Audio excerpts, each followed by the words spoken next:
Bruce Lee, the world-renowned martial artist and filmmaker, passed away just before midnight. For more than 5 decades, one woman carried a secret that the entire world wanted to hear. Betty Ting Pei was there when Bruce Lee took his final breath on July 20th, 1973. She witnessed everything. She knew the truth. But fear, shame, and loyalty kept her silent while millions pointed fingers and hurled accusations. Now, at 78 years old, Betty is finally ready to speak. What she reveals about that fateful night in her Hong Kong apartment challenges the story we've all believed for half a century. The truth about Bruce Lee's death is not what anyone expected. The woman who knew too much. July 20th, 1973. A date burned into the memory of martial arts fans worldwide. Bruce Lee, the man who seemed invincible, the warrior who moved like lightning and struck like thunder, was gone at just 32 years old. But here's what haunted people for decades. He didn't die on a movie set. He didn't die in his own home. He died in Betty Ting Pei's apartment in Kowloon Tong. And for 53 years, Betty carried the weight of that night alone. Branded by public suspicion, accused by millions who loved Bruce Lee. The rumors were vicious. Poison, aphrodisiacs, conspiracy, but Betty Ting Pei kept quiet, protecting secrets that weren't entirely hers to tell. In a rare television interview that aired recently, Betty sat down and walked through those final hours, minute by minute. Her voice cracked as she spoke. Her hands trembled. This wasn't a performance. This was a woman who'd been waiting half a century to tell her truth. And what she revealed sends shockwaves through everything we believed about Bruce Lee's death. Because according to Betty, Bruce Lee did not die the way the world thinks he did. The interview was part of TVB's documentary series Control+F: The Truth, a program dedicated to re-examining one of cinema's most debated tragedies. Betty, now 78 years old, agreed to speak on camera for the first time in decades. She didn't have to do this. She could have taken her story to the grave, but something changed. Maybe it was age. Maybe it was the realization that silence had protected everyone except herself. Maybe she simply decided that after 53 years, the world deserved to hear what actually happened from the only person who was there when Bruce Lee took his last breath. The final hours, 5 o'clock in the afternoon, that's when Bruce arrived at Betty's flat. He'd spent the day in meetings and rehearsals, the usual grind of a man trying to conquer Hollywood while keeping his Hong Kong empire intact. Betty remembers he seemed tired but energized the way Bruce always was, driven, focused, and ready to plan the next move. Raymond Chow, the legendary film producer, was with him. They were there to discuss The Game of Death, the film that would later be completed using stand-ins and old footage after Bruce's passing. The three of them talked business. Betty listened as Bruce and Raymond mapped out scenes, discussed angles, and debated ideas. This was standard. Betty had become Bruce's constant companion by this point. People on set called her Little Dragon Girl because she was always there, always by his side. She picked out his clothes. She accompanied him to meetings. She even took him for haircuts during the filming of The Way of the Dragon back in 1972. Their connection was undeniable, despite Bruce being married to Linda Lee. But that afternoon, everything seemed normal. Just another day in the chaotic, brilliant life of Bruce Lee. Betty described the atmosphere in her flat that afternoon as relaxed. Bruce and Raymond had worked together for years. They understood each other's creative vision. They were building something special with The Game of Death, and both men knew it. Betty offered them tea. They accepted. The conversation flowed naturally between business and casual talk.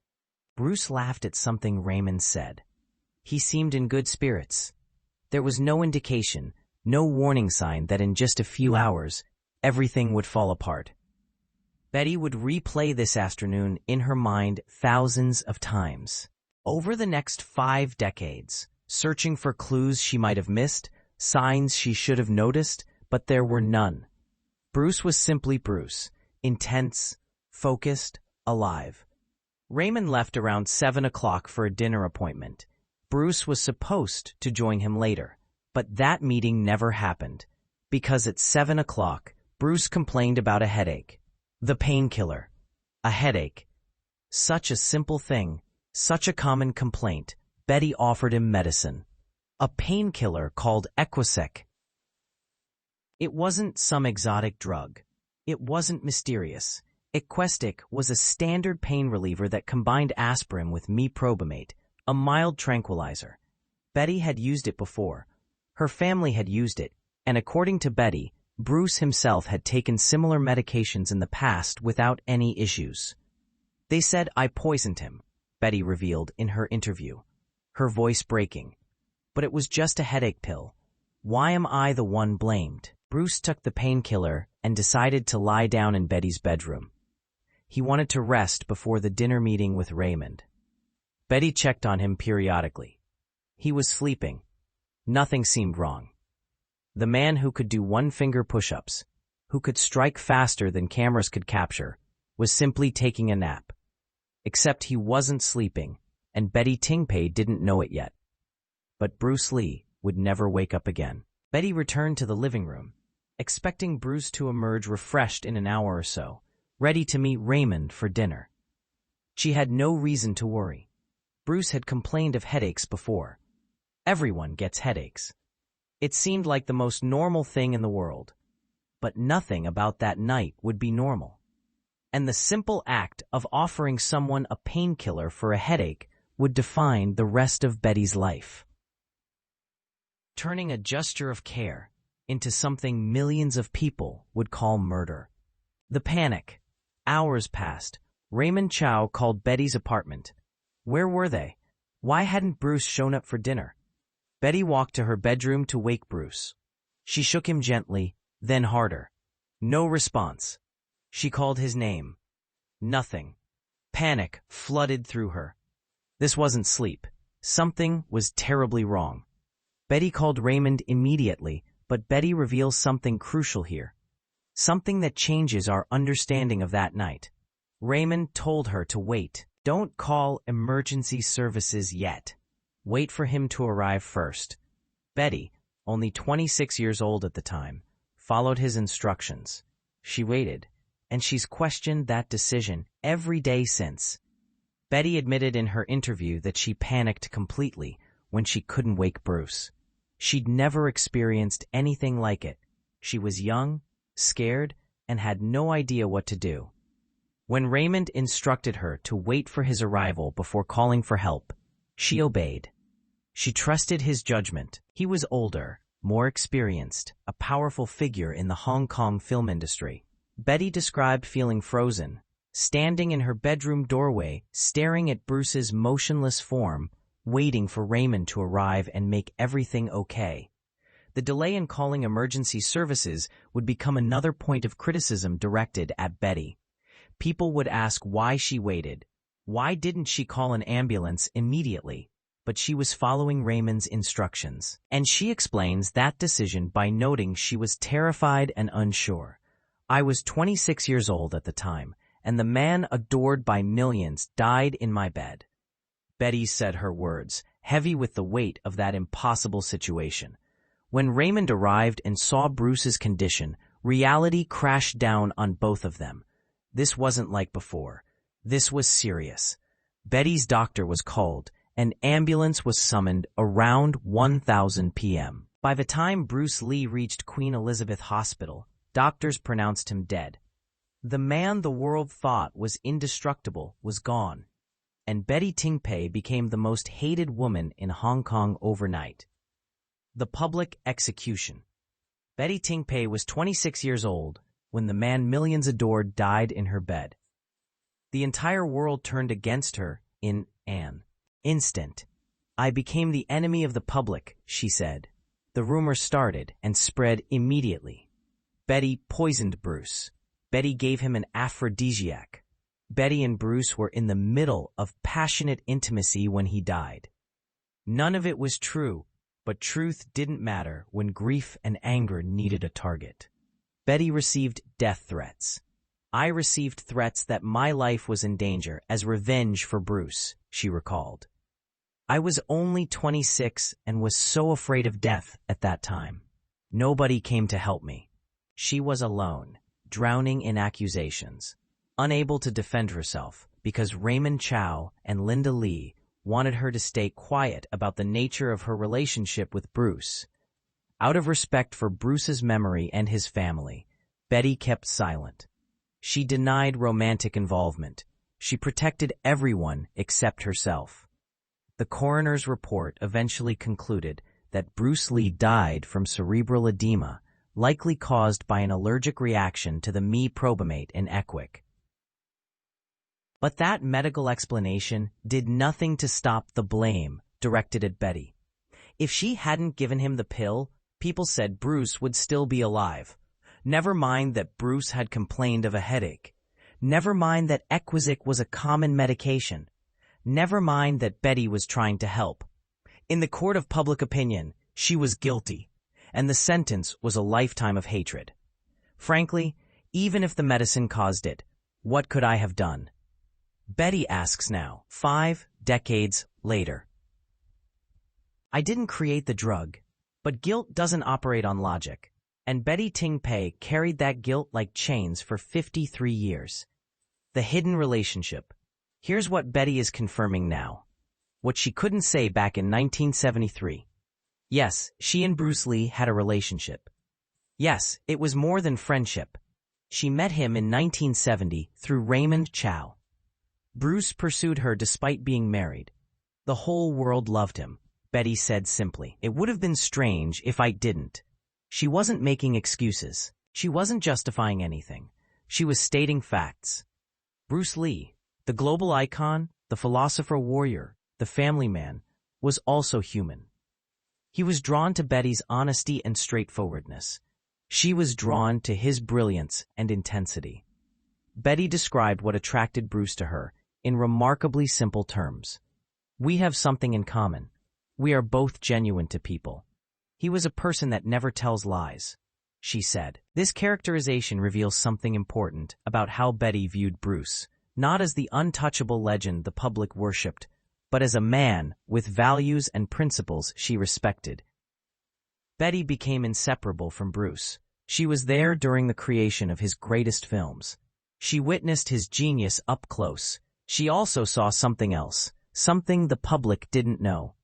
Betty saw that Bruce Lee was not well. Around 2 months before his death, Bruce had collapsed while working on Enter the Dragon. It should have been a warning. He was not in a state of normal health, but still he practiced in an extreme way. Betty revealed he even used high voltage to stimulate and train his muscles, pushing his body to the limit. Bruce Lee drove himself mercilessly. He experimented with electrical muscle stimulation. He followed extreme diets. He trained beyond what any human body should endure. He was obsessed with perfection, with pushing boundaries, with being more than human. And maybe, Betty suggests without saying it directly, that obsession killed him more than any painkiller ever could. But for decades, Betty couldn't share this perspective. She had no voice. She had no right to speak, she felt, because she was the other woman, the mistress, the one who shouldn't have been there in the first place. I felt I had no right to speak out, she admitted. So she stayed silent while the world created its own version of Bruce Lee's death. A version where she was the villain. The aftermath. What happens to a person when the entire world blames them for a tragedy? Betty Ting Pei can tell you exactly what happens. The years following Bruce's death destroyed her. She fell into pieces. The woman who once starred in films, who sang in musicals, who captured audiences with her presence, became a ghost haunted by July 20th, 1973. Betty was diagnosed with schizophrenia. She couldn't escape the trauma.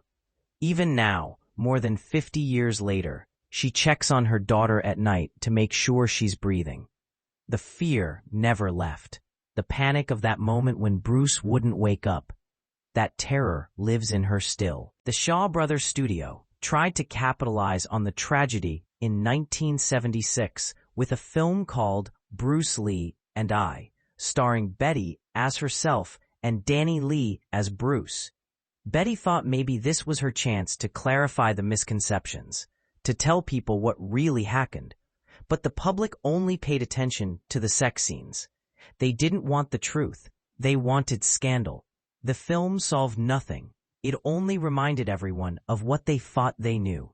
Betty described the experience of making Bruce Lee and I as surreal and ultimately pointless. She agreed to participate, hoping to set the record straight, to show people that she wasn't the monster they believed her to be. She wanted audiences to understand the real dynamics of that night, the true nature of the relationship she had with Bruce. But the Shaw Brothers had different priorities. They wanted to sell tickets. Sex sells. Scandal sells. Truth doesn't. Betty realized too late that she'd been used again, this time by her own studio. The film became just another exploitation of Bruce Lee's death, and Betty was complicit in it. The guilt compounded. The trauma deepened. She'd failed again to tell her story on her own terms. That same year, Betty married Charles Hung, a Hong Kong actor turned film producer. They had a daughter in 1977. The marriage lasted only 4 years, but Betty credits Hung with saving her life during that period. He gave her stability when she was drowning. He gave her a reason to keep living when death seemed easier than the hatred. After the divorce, Betty retired from the entertainment industry in the early 1980s. She turned to Buddhism. She sought peace away from cameras and crowds, and the constant reminder of that terrible night. For decades, Betty Ting Pei lived quietly, almost invisibly. The world moved on. New martial arts stars emerged. Bruce Lee became a legend, his image frozen in time as the eternal warrior. But Betty remained trapped in 1973, unable to escape, unable to explain, unable to be anything except the woman in whose bed Bruce Lee died. The medical mystery. But here's where Betty's story, after 53 years, intersects with something larger, something that changes everything. Recent medical reports and expert analysis have cast serious doubt on the original conclusion about Bruce Lee's death. The idea that Aquestic caused a fatal allergic reaction is being challenged by doctors and researchers who've studied Bruce's medical history more carefully.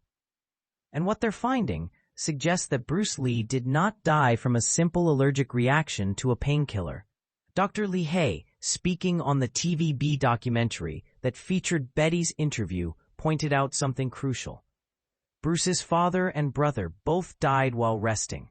Both experienced similar sudden deaths. This suggests a possible genetic factor, something in the Lee family's medical history that predisposed them to sudden cardiac events or neurological crises. Additionally, Bruce had experienced fainting spells and what may have been seizures before July 1973. The collapse in May, during Enter the Dragon filming, showed identical symptoms to what happened at Betty's apartment. His symptoms before were almost identical. Dr. Lee Hai noted, "We cannot rule out a chronic problem." The experts on the TVB program raised questions that should have been asked in 1973, but weren't. If Bruce's father and brother died in similar circumstances, suddenly while resting, doesn't that pattern suggest something hereditary? If Bruce had collapsed before with nearly identical symptoms, doesn't that indicate an ongoing medical condition rather than a random allergic reaction?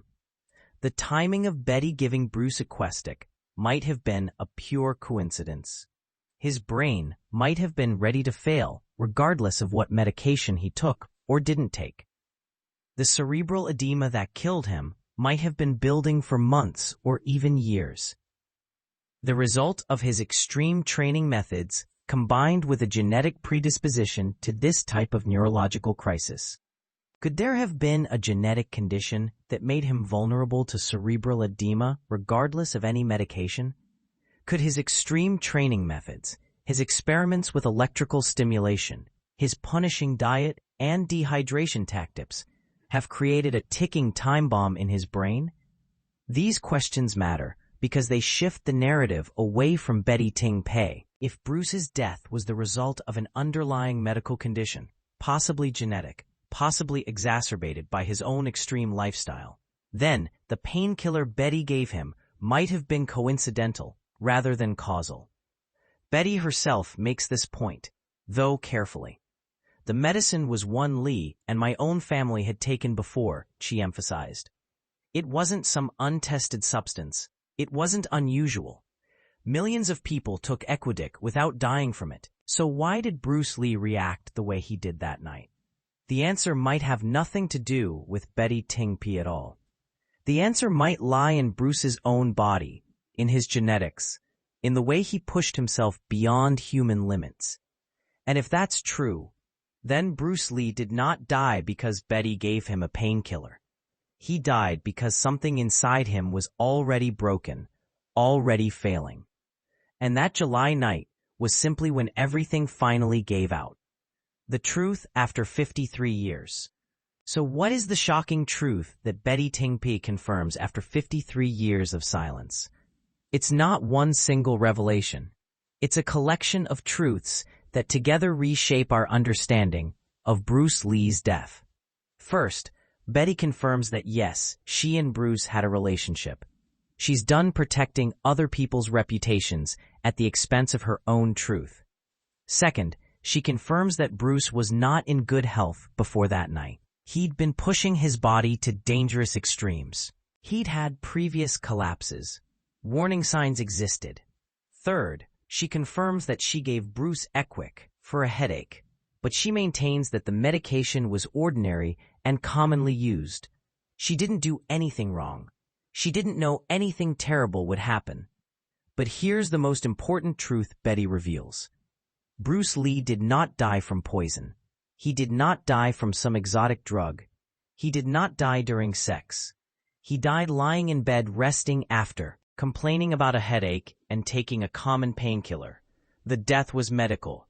It was tragic. It was possibly inevitable given Bruce's underlying health issues, but it was not the scandal people wanted it to be. And Betty Ting Pei, the woman who bore decades of blame and hatred, was not responsible. People who are hated like me live on, Betty said, expressing a spiritual view of fate. That's not my will, not yours. It's heaven's will. There's resignation in those words, but also acceptance. Betty has made peace with surviving when Bruce didn't. She's made peace with being the villain in other people's stories. And now finally, she's telling her own story. The real story. The truth that for 53 years she couldn't speak. The TVB documentary concludes that Bruce Lee's death may remain an unresolved medical mystery. We may never know with complete certainty exactly what caused his brain to swell that night. But what we do know now, thanks to Betty's willingness to finally speak, is that the simple narrative we've believed for decades is incomplete. Bruce Lee's death was not about betrayal or scandal. It was about a human body failing, perhaps destined to fail, and a young woman who happened to be there when it did. Betty Ting Pei lived through 53 years of being the scapegoat for a tragedy she didn't cause. She endured death threats, public hatred, mental illness, and isolation. She lost her career, her reputation, and her peace of mind, all because she gave a man with a headache some medicine and let him rest in her bed. The shocking truth, she confirms, isn't shocking at all. It's mundane, it's medical, it's human. And maybe that's why it took 53 years to tell, because people wanted a villain. They wanted drama. They wanted someone to blame. And Betty Ting Pei paid the price for their need to make sense of losing Bruce Lee. After 53 years, Betty Ting Pei has finally shared her truth about the night Bruce Lee died. The medical evidence, the timeline, her own testimony, all of it points to a tragic medical event, not the scandal the world wanted to believe.